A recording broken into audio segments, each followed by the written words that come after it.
Atenção, crianças, não fiquem na rua. O terrível homem mau está ali no bar.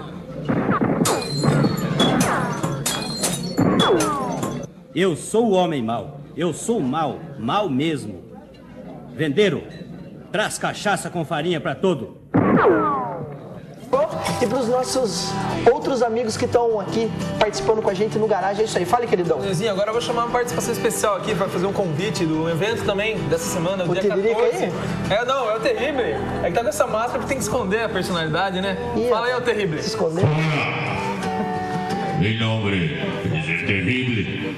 Estou vindo direto do México para tocar aqui em Tapetininga, Costelli. Desculpa, misturo o português com o espanhol. Aí, ó, o cartaz. O cartaz. Fala o que é isso, então, para a galera entender. Meu nome é Terrible. Sou numa monobanda, toco sozinho.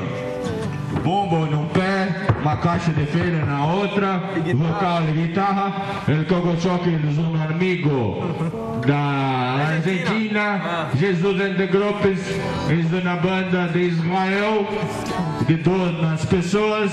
E nós vamos fazer o som bem legal na Itapetininga. Eles somos muito gratos de estar tocando aqui com vocês.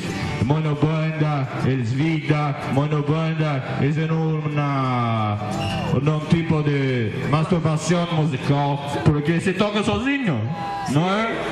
E é muito legal porque não devo satisfação a ninguém e faço o que quero.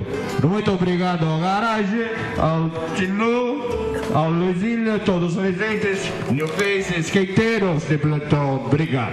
Muito bom. Então é isso aí. No dia 14, então, vai rolar as monobandas aí, como o nosso amigo Terrible aqui falou.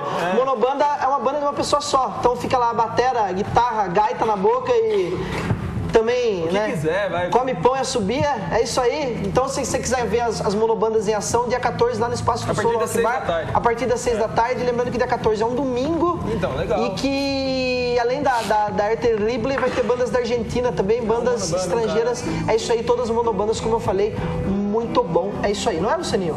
É isso aí. Beleza. Agora que eu fiquei emocionado com o discurso aqui do Terrible. Agora o Loupa tá aqui. Aí, Loupa, beleza? Tudo bem? Beleza, muito bom. Pedir pros meninos tocarem mais um som pra gente aí.